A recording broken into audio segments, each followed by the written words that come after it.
आज जिस चोरी की कहानी मैं आप लोगों को सुनाने जा रहा हूँ, उसमें इन चोरों ने बैंक तो लूटा, मगर इस बार लूट के दौरान जो पैसे उन्होंने चुराए वो आम पब्लिक के पैसे नहीं थे, बल्कि ये पैसे अमेरिका के 37वें प्रेसिडेंट रिचर्ड निक्सन के थे। ये पूरी चोरी एक बेहतरीन प्लानिंग के साथ की गई थी, जिसमें प्रेसिडेंट के करीबी लोग शामिल थे। और इस चोरी में लूटी गई रकम थी लगभग $12 मिलियन, यानी आज के हिसाब से लगभग 100 करोड़ रुपए। इस चोरी को जमाने की सबसे बेहतरीन चोरी भी कहा गया। इसके इन्वेस्टिगेशन में लगभग 125 पुलिस ऑफिसर्स शामिल थे, जो JFK मर्डर इन्वेस्टिगेशन के बाद सबसे बड़ी इन्वेस्टिगेशन साबित हुई। इस चोरी में शामिल गैंग को पकड़ने में FBI के भी पसीने छूट गए, और आखिरकार जब सच्चाई सबके सामने आई तब उनके पैरों तले जमीन सरक गई, क्योंकि इस पूरे ऑपरेशन में उन लोगों के नाम सामने आए जिसके बारे में किसी के वहमो गुमान में भी नहीं था। तो आखिर कैसे इस बेहतरीन और शातिर चोरी को अंजाम दिया गया, वो कौन लोग थे जो इस पूरी चोरी में शामिल थे, और FBI ने वो कौन सा जाल बिछाया इन चोरों को पकड़ने के लिए, ये अपने आप में बहुत ही हैरतअंगेज और रोमांचक है। ये कहानी है एमिल डिंसियो नाम के एक शख्स की, जिसने यूनाइटेड कैलिफोर्निया बैंक में उस जमाने की सबसे बड़ी चोरी को अंजाम दिया, और जिसने FBI को दिन रात इस कशमकश में डाल दिया कि वो आखिर इस केस को सॉल्व करे तो करे कैसे।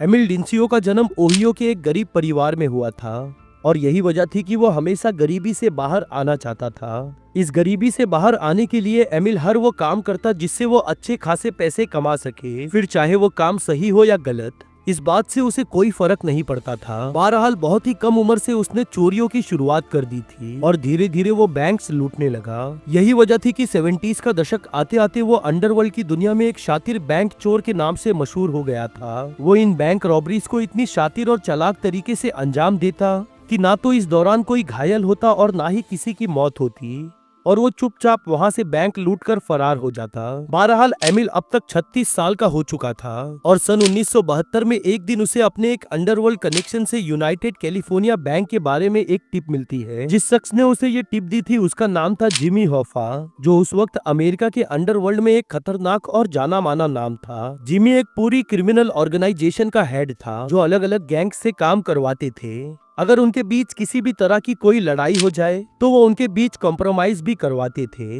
या यूं कहे तो जिमी उस वक्त एक गॉड फादर हुआ करता था। जिमी ने अपने गैंग के एक मेंबर के जरिए एमिल तक ये खबर पहुंचाई थी कि लेगुआना निग्यूल की यूनाइटेड कैलिफोर्निया बैंक में एक सेफ डिपॉजिट बॉक्स है जिसमें $30 मिलियन रखे हुए हैं। ये टिप मिलते ही एमिल को लगने लगा कि अगर वो इस रकम को लूटने में कामयाब हो गया तो फिर दोबारा उसे कभी भी चोरी करने की जरूरत नहीं पड़ेगी, और वो इस चोरी की प्लानिंग में लग जाता है। हालांकि एमिल ने चोरी की प्लानिंग तो शुरू कर दी थी, मगर एक सवाल उसे बार बार परेशान कर रहा था कि यूनाइटेड कैलिफोर्निया जैसा छोटा बैंक जहां $1 लाख कैश भी मुश्किल से होता है, वहां $30 मिलियन कैसे हो सकते हैं। इस सवाल का जवाब इस बैंक से महज 25 किलोमीटर की दूरी पर सैन सेलिमेंटे में था। यही वो जगह थी जहां उस वक्त के प्रेसिडेंट रिचर्ड निक्सन का पर्सनल घर था, जिसे वेस्टर्न व्हाइट हाउस के नाम से भी जाना जाता था। लागुना निगोल के यूनाइटेड कैलिफोर्निया बैंक में जो $30 मिलियन रखे थे वो प्रेसिडेंट रिचर्ड निक्सन के ही थे, क्योंकि वो दोबारा प्रेसिडेंट बनने के लिए इलेक्शन कैंपेन चला रहे थे, इसीलिए उन्हें ज्यादा से ज्यादा पैसों की जरूरत पड़ने वाली थी। ये सारा पैसा वो ब्लैक मनी था जो प्रेसिडेंट रिचर्ड को अलग अलग लोगों ने डोनेट किया था, ताकि वो इन पैसों का इस्तेमाल करके इलेक्शन जीत जाए। इन्हीं पैसों को रिचर्ड निक्सन ने अलग अलग जगहों पर छुपा दिया था, जिसमें से एक जगह थी यूनाइटेड कैलिफोर्निया बैंक। अब सामने आता है इस कहानी का एक चौंकाने वाला पहलू, और वो ये था कि जिमी होफा जिस गैंगस्टर ने एमिल तक ये खबर पहुंचाई थी वो खुद प्रेसिडेंट निक्सन को इलेक्शन कैंपेन के लिए पैसे देता था। वो अब तक $3 मिलियन डोनेट कर चुका था। क्योंकि जिमी अंडरवर्ल्ड का जाना माना नाम था, इसीलिए इलेक्शन से पहले अपने इलीगल एक्टिविटीज के लिए उसे जेल जाना पड़ा। वो प्रेसिडेंट निक्सन से अपील करता है कि वो उसे बाहर निकलवाए, और बदले में वो उन्हें और ज्यादा डोनेशन देगा और कैंपेन में भी मदद करेगा। इस वक्त प्रेसिडेंट रिचर्ड अपनी इमेज को साफ करने के लिए हर कदम उठा रहे थे, और इसी वजह से उन्होंने जिमी के इस ऑफर को ठुकरा दिया और उसकी सजा को बरकरार रखा। इस बात से जिमी और प्रेसिडेंट के बीच दूरियां आ गई। अब वो किसी भी कीमत पर अपने $3 मिलियन वापस चाहता था जो उसने इलेक्शन कैंपेन के लिए दिए थे। वो ये बात बहुत ही अच्छी तरह जानता था कि ये पैसे बाकी सारे फंड्स के साथ यूनाइटेड कैलिफोर्निया बैंक के वॉल्ट में रखे हुए हैं। अब जिमी दिन रात इस सोच में रहने लगा कि वो इन पैसों को बैंक से कैसे निकाले, और तब उसके दिमाग में एमिल का नाम आता है, जो जमाने का एक बेहतरीन बैंक रॉबर था। वो यूनाइटेड कैलिफोर्निया बैंक और उसमें रखे पैसों के बारे में उस तक खबर पहुंचा देता है, यह एमिल की जिंदगी की अब तक की सबसे बड़ी चोरी होने वाली थी और वो इसके लिए तैयारी शुरू कर देता है। वो सबसे पहले उन लोगों की एक टीम बनाना शुरू करता है जिन पर वो भरोसा कर सके और इसीलिए वो इस गैंग में अपनी फैमिली मेंबर्स को शामिल करता है। सबसे पहले उसने अपने भाई जेम्स डिंसियो को शामिल किया, फिर अपने भांजे हैरी बार्बर और अपने साले कल्च मुलिंगर को भी साथ ले लिया। अब उनकी 4 लोगों की टीम तैयार थी, मगर एमिल जानता था कि इतनी बड़ी चोरी के लिए उसे एक और दोस्त की जरूरत पड़ेगी, फिलिप क्रिस्टोफर। फिलिप कैल्वीलैंड का रहने वाला था और वो अपने साथ एक और दोस्त को ले आया जिसका नाम था चार्ली बॉर्केल। चार्ली भी पहले कुछ बेहतरीन चोरियों को अंजाम दे चुका था। अब उनकी 6 लोगों की एक बेहतरीन टीम तैयार हो चुकी थी जिसमें सब मंजे हुए क्रिमिनल्स थे। टीम तैयार होने के बाद एमिल सभी मेंबर्स को बैंक के बारे में बताता है, मगर एक बात उसने सबसे छुपाई थी कि जो पैसा वो लूटने वाले हैं वो अमेरिकन प्रेसिडेंट रिचर्ड निक्सन के हैं। इस राज को सिर्फ 3 लोग ही जानते थे, एमिल, उसका भाई जेम्स और उसका साला चक। इस लूट का सबसे बड़ा हिस्सा यही तीनों आपस में बांटने वाले थे, क्योंकि इस चोरी के बाद $3 मिलियन जिमी होफैन को जाने वाले थे और $3 मिलियन बाकी 3 मेंबर्स में बंटने वाले थे। बाकी के बचे $24 मिलियन एमिल, उसका भाई और साला आपस में बांटने वाले थे, यानी हर शख्स को $8 मिलियन मिलने वाले थे। इस गैंग का हर मेंबर अपने आप में एक प्रोफेशनल क्रिमिनल था और वो सभी जानते थे कि इस लूट के दौरान उन्हें क्या करना है। अब उनकी पूरी गैंग हर उस चीज का इंतजाम करने लग जाती है जिसकी उन्हें जरूरत पड़ने वाली थी, जैसे कि टॉर्चेस और वायर बम्स। क्योंकि एमी ओहियो का रहने वाला था और ये चोरी कैलिफोर्निया में करनी थी, इसीलिए सबसे बड़ी परेशानी थी इतना सारा सामान वहां तक पहुंचाना। इसका भी एमिल ने एक रास्ता निकाल लिया। उसने अपनी गर्लफ्रेंड के जरिए सारा सामान कैलिफोर्निया भिजवा दिया और खुद गैंग के साथ फ्लाइट पकड़ ली।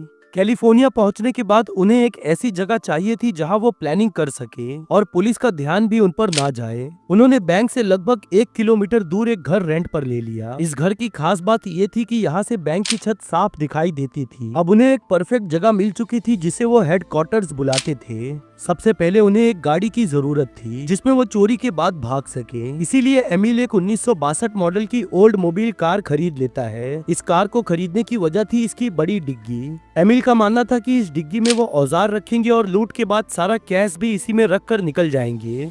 क्योंकि ये कार सेकेंड हैंड थी, इसीलिए एमिल ने एक फर्जी नाम पर इसे ट्रांसफर करवा लिया था ताकि कोई भी उन तक नहीं पहुंच सके। अब तक इस प्लानिंग में उनके कई $1000 खर्च हो चुके थे, मगर वो जानते थे कि अगर ये लूट कामयाब हुई तो उनकी जिंदगी हमेशा के लिए बदल जाएगी। बहरहाल अब वो लोग अलग अलग टीम बनाकर बैंक और उसके आसपास की हर मूवमेंट पर नजर रखने लगे। बैंक के खुलने और बंद होने की टाइमिंग, कस्टमर का आना जाना और भीड़ और हर चीज को नोट किया जा रहा था। इसी दौरान एक बात ने उनका ध्यान खींचा। जितने दिनों से वो नजर रख रहे थे, एक भी पुलिस की गाड़ी वहां से नहीं गुजरती थी। इसका मतलब था कि बैंक लूटने के बाद वो आसानी से भाग सकते थे। एक और अच्छी खबर ये थी कि बैंक के बाहर कोई भी सिक्योरिटी गार्ड नहीं था। अगर सिक्योरिटी के नाम पर कुछ था तो वो थी एक अलार्म बेल जो बैंक के बाहर लगी हुई थी। ये अलार्म बेल उनके लिए कोई बड़ी परेशानी नहीं थी, क्योंकि एमिल ने इसका भी तोड़ निकाल लिया था और वो जानता था कि इसे कैसे बंद करना है। क्योंकि ये बैंक एक स्ट्रिप मॉल का हिस्सा था, इसीलिए एमिल और उसकी गैंग को कई बातों का ध्यान रखना था ताकि वो बिना पकड़े और बिना किसी की नजर में आए बैंक के अंदर बाहर आ जा सके। इस चोरी का सबसे मुश्किल हिस्सा ये था कि ये बैंक मॉल की बिल्डिंग से घिरा हुआ था और उन्हें इस बिल्डिंग से होकर बैंक तक पहुंचना था। एमिल ये बात बहुत ही अच्छी तरह जानता था कि अलार्म डिसेबल करने के बाद उन्हें बैंक की छत में ड्रिलिंग मशीन से होल करना होगा ताकि वो इसमें बॉम्ब लगाकर इसे उड़ा सके। ये सब कुछ उन्हें बिना किसी की नजर में आए और बिना किसी का ध्यान अपनी तरफ खींचे करना था और इस छत से होकर उन्हें उस वॉल्ट तक पहुंचना था जिसके अंदर सेफ डिपॉजिट बॉक्सेस थे। बहरहाल कई महीनों की प्लानिंग के बाद एमिल अपनी जिंदगी की सबसे बड़ी चोरी करने वाला था और उसका टारगेट सिर्फ एक चीज थी, प्रेसिडेंट रिचर्ड की बेशुमार दौलत जो यूनाइटेड कैलिफोर्निया बैंक में जमा थी। एमिल इस चोरी की प्लानिंग में हर पहलू पर बहुत ही बारीकी से ध्यान दे रहा था, इसीलिए उसने कुछ स्कैनर्स भी खरीद लिए थे जो वो बैंक के बाहर लगाने वाले थे ताकि अगर पुलिस वहां आए तो उन्हें पता चल सके। एमिल की गैंग के 2 लोगों ने कुछ सीढ़ियां एक चर्च के बाहर से चुरा ली थी ताकि उनकी मदद से बैंक की छत पर चढ़ा जा सके। आखिरकार वो दिन भी आ जाता है जिस दिन उन्हें इस चोरी को अंजाम देना था।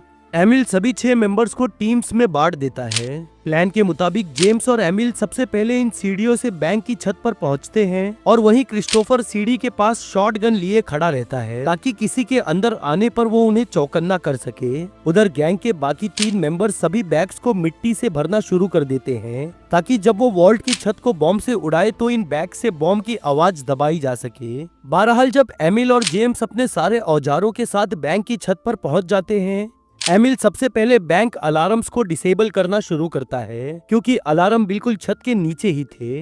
इसीलिए एमिल इस पर लिक्विड साइट्रोफोम स्प्रे करता है। जब स्प्रे का लिक्विड पूरी तरह जमकर हार्ड हो जाता है तब अलार्म की बेल भी जाम हो जाती है, जिसका मतलब था कि अब ये अलार्म कभी काम नहीं करेगा। अब अपने प्लान के मुताबिक वो दोनों बिल्कुल छत के उस हिस्से में होल करना शुरू करते हैं जो वॉल्ट के ऊपर था। इस दौरान गैंग के बाकी मेंबर्स मिट्टी से भरे बैग्स लेकर छत पर आ जाते हैं। छत में गड्ढा होने के बाद सबसे पहले एमिल और जेम्स वॉल्ट की छत पर उतरते हैं और अंदर के सभी अलार्म्स को डिसेबल कर देते हैं। अब उनके सामने जो आखिरी काम बचा था वो था इस वॉल्ट के अंदर घुसकर $30 मिलियन चुराना। एमिल जानता था कि वॉल्ट के अंदर घुसना इतना आसान नहीं होगा, इसीलिए उसकी टीम वॉल्ट के छत में ड्रिलिंग मशीन से छोटे छोटे होल्स करना शुरू करती है। उन लोगों ने कुल 6 होल्स किए और हर होल में डायनामाइट बॉम्ब फंसा दिए। बॉम्ब्स की आवाज दबाने के लिए मिट्टी से भरे बैग्स उन्होंने डायनामाइट के ऊपर रख दिए क्योंकि ये सभी डायनामाइट नाइट्रोग्लिसरीन से भरे हुए थे।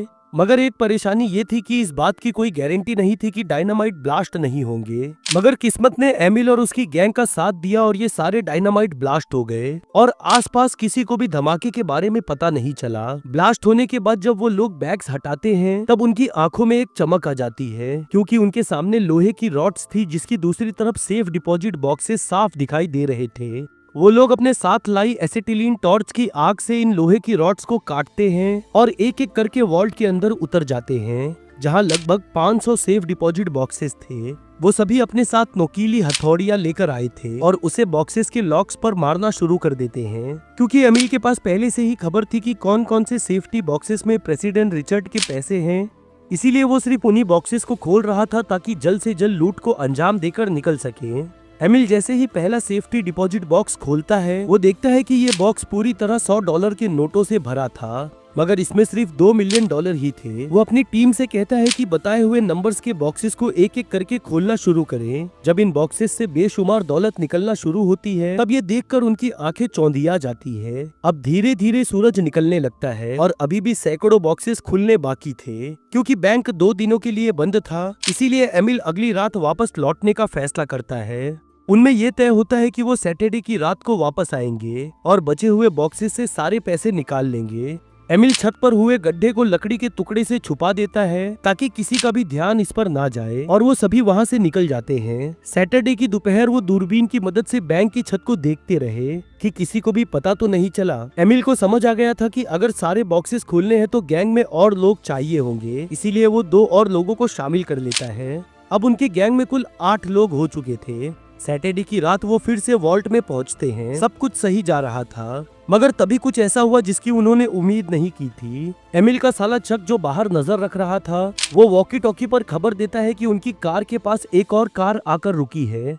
इस कार में क्लीनिंग स्टाफ था जो मॉल और बैंक के बाहर की सफाई करता था। एमिल की किस्मत अच्छी थी कि स्टाफ को भनक नहीं लगी। जब तक वो सफाई करते रहे उन लोगों ने वॉल्ट में काम रोक दिया और बिना किसी आवाज के चुपचाप बैठे रहे। अब मंडे सुबह के 4 बज चुके थे और गैंग अब तक 450 डिपॉजिट बॉक्सेस खोल चुकी थी। वो वॉल्ट से निकलने की तैयारी करते हैं। निकलते वक्त एमिल हथौड़ी से वॉल्ट के दरवाजे पर बहुत जोर से मारता है जिससे वॉल्ट की टाइम क्लॉक खराब हो जाती है और फिर वो दरवाजे को लॉक कर देता है। इसका मतलब था कि अब बैंक एम्प्लॉइज वॉल्ट को नहीं खोल पाएंगे। अगली सुबह बैंक खुलता है तब बैंक मैनेजर हाउसकीपिंग वाले से छत साफ करने को कहता है। जैसे ही वो बंदा छत पर पहुंचता है वहां का नजारा देख उसके होश उड़ जाते हैं। वो फौरन मैनेजर को बुलाता है। मैनेजर देखता है कि टेरेस और वॉल्ट की छत में एक गड्ढा है और सारे बॉक्सेस खुले पड़े हैं। वो फौरन पुलिस को खबर करता है। पुलिस को एक सवाल परेशान कर रहा था कि यूनाइटेड कैलिफोर्निया बैंक जैसे छोटे बैंक को चोरों ने टारगेट क्यों बनाया। बहरहाल जब पुलिस को एहसास हुआ कि ऐसी चोरी पहले कभी नहीं देखी गई तब वो ये केस FBI को दे देते हैं। इस केस की जिम्मेदारी स्पेशल एजेंट पॉल कैम्बरलेन और सेंटा एना से स्पेशल एजेंट फ्रांसिस को दे दी गई। ये वो दौर था जब लॉस एंजलिस को दुनिया का बैंक रॉबरी कैपिटल कहा जाता था। ये ज्यादातर चोरियां दिन दहाड़े की जाती थी जब एम्प्लॉइज काम कर रहे होते। मगर इस बार जो केस एजेंट पॉल और फ्रांसिस इन्वेस्टिगेट कर रहे थे वो बाकी रॉबरी से बिल्कुल अलग थी। इस बार चोरी रात के अंधेरे में हुई थी और वॉल्ट के अंदर का नजारा देखकर एफबीआई ऑफिसर के पसीने छूट गए। एजेंट पॉल देखते हैं कि मिट्टी से भरे बैग्स जगह जगह पड़े हुए हैं। एफबीआई को पूरा एक दिन लग गया वॉल्ट की हर चीज को बारीकी से छानबीन करने में। जिस बात ने एजेंट को सबसे ज्यादा चौंकाया वो ये थी कि चोरों ने 450 बॉक्सेस लूटे और किसी को भी भनक नहीं लगी। यही वजह थी कि एजेंट्स ये पता नहीं लगा पा रहे थे कि आखिर इन बॉक्सेस में से चोरी क्या हुआ है। बहरहाल फॉरेंसिक टीम मौके पर पहुंचकर सारे सबूत इकट्ठा करना शुरू करती है और वहीं एजेंट फ्रैंक बैंक के बाहर जाकर सबूत की तलाश में लग जाते हैं। इसी दौरान उनकी नजर एक सीढ़ी पर पड़ती है जो बैंक की छत की तरफ जा रही थी और साथ ही साथ उन्हें वो बेल अलार्म भी दिखाई देता है जिसे लिक्विड साइट्रोफोम से जाम किया गया था। जिस तरह से चोरों ने इस बेल अलार्म को जाम किया था और जिस तरह से चोरी को अंजाम दिया था ये उस जमाने के हिसाब से एकदम अलग चोरी थी। एफबीआई एजेंट को इसे समझने में बहुत परेशानी हो रही थी क्योंकि ऐसी चोरी उन्होंने पहले कभी इन्वेस्टिगेट नहीं की थी। इसी छानबीन में जो सबसे पहला एंगल दोनों एफबीआई ऑफिसर्स के सामने आया वो ये था कि ये सभी चोर लॉस एंजलिस कैलिफोर्निया के बाहर के थे और उनका ये अंदाजा बिल्कुल सही साबित हुआ। ये केस अब दिन ब दिन और ज्यादा उलझता जा रहा था और अमेरिकन गवर्नमेंट को अब ये समझ आने लगा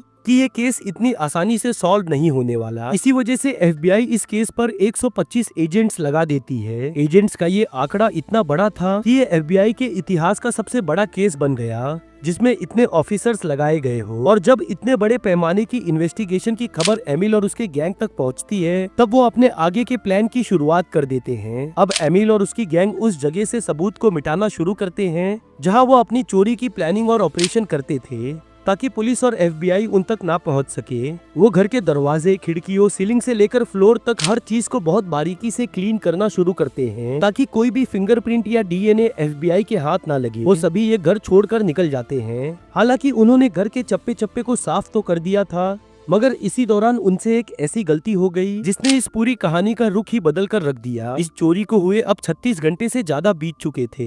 एमिल और उसकी गैंग अब कैलिफोर्निया छोड़ चुके थे मगर जब वो लूटे हुए पैसों को गिनना शुरू करते हैं तब वो $30 मिलियन नहीं बल्कि $12,08,00,000 ही निकलते हैं। ये देखकर एमिल काफी चौंक जाता है क्योंकि इन्फॉर्मेशन के हिसाब से ये रकम काफी कम थी। बहरहाल अब वक्त था इन सारे चोरी के पैसों को वाइट करने का और इसके लिए वो लोग लास वेगस पहुंचते हैं जहां वो जिमी हॉफैन के अंडरवर्ल्ड कनेक्शन का इस्तेमाल करके इन पैसों को लॉन्डर करने वाले थे। 1960 से 1970 के बीच का जो दशक था ये वो वक्त था जब अमेरिका के ज्यादातर बड़े क्रिमिनल्स अपने ब्लैक मनी को लास वेगस में ही वाइट करते थे और यही वजह थी कि वेगस उस वक्त मनी लॉन्ड्रिंग का एक हब बन गया था। इस पूरे ब्लैक मनी को व्हाइट में बदलने का तरीका भी काफी दिलचस्प था। पहले ब्लैक मनी को कसिनो क्लिप्स में कन्वर्ट किया जाता था, फिर क्रिमिनल्स और कसिनो ओनर्स के बीच एक डील होती थी। डील के मुताबिक क्रिमिनल्स कुछ पैसे कसिनो में खेलकर उन्हें कट के तौर पर देते और बाकी ब्लैक मनी कसिनो ओनर दोबारा कैश में कन्वर्ट करके दे देते। इस तरह उनका सारा पैसा वाइट हो जाता।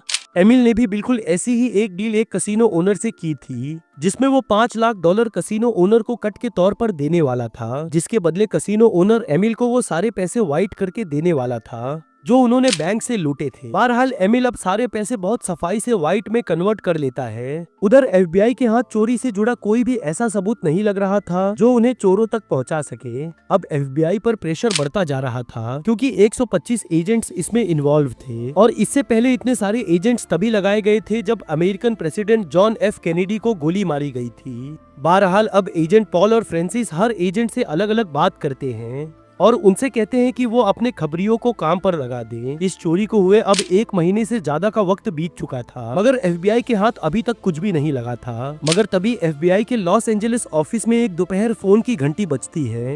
ये कॉल उन्हें क्लीवलैंड पुलिस स्टेशन से आया था जिसमें वो बताते हैं कि ओहियो में एक बैंक रॉबरी हुई है और इसमें भी बिल्कुल वही तरीका इस्तेमाल किया गया था जो यूनाइटेड कैलिफोर्निया बैंक में किया गया था।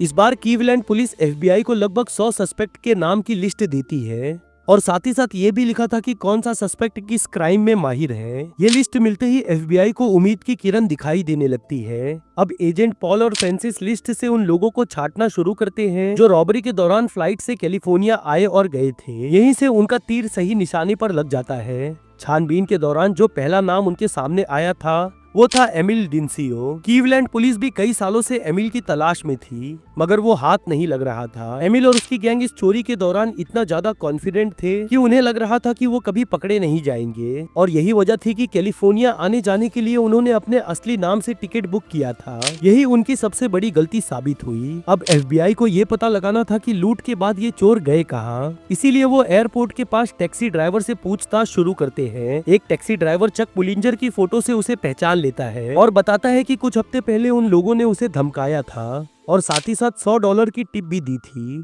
क्योंकि उसने उन्हें एक लग्जरी होटल जुबलीन के बाहर छोड़ा था। होटल का नाम पता चलते ही FBI एजेंट फौरन वहां पहुंच जाते हैं, जहां उन्हें पता चलता है कि चक ने यहां अपने असली नाम से रूम बुक करवाया था। अब FBI एजेंट कॉल रिकॉर्ड्स निकलवाते हैं, जिसमें उन्हें पता चलता है कि चक ने अर्ल डॉसन नाम के एक शख्स को कॉल किया था। डॉसन से पूछताछ करने पर पता चलता है कि चक उसका काफी अच्छा दोस्त है और उसके गैराज में कार पार्क करवाने आया था, जो अभी भी वहीं खड़ी है। FBI ने जब डॉसन से बैंक रॉबरी के बारे में पूछताछ की तो उसने कहा कि वो कुछ नहीं जानता। फिर FBI सर्च वारंट लेकर उसकी कार की तलाशी लेने पहुंच जाती है। इस कार से उन्हें वो ग्लव्स, फेस मास्क, हथियार, हथौड़ी और वो हर सामान मिला जो इस चोरी में इस्तेमाल किया गया था। कुछ जगह तो एमिल के उंगलियों के फिंगरप्रिंट्स भी थे। अब FBI को ये पता लगाना था कि इन लोगों ने प्लानिंग कहाँ की थी और ये कहाँ छुपे थे। यहीं पर चक के कॉल रिकॉर्ड्स ने फिर साथ दिया। FBI को पता लगा कि चक ने एक रियल एस्टेट एजेंट को कॉल करके हैरी बार्बर के नाम से एक बड़ा फ्लैट बुक किया था।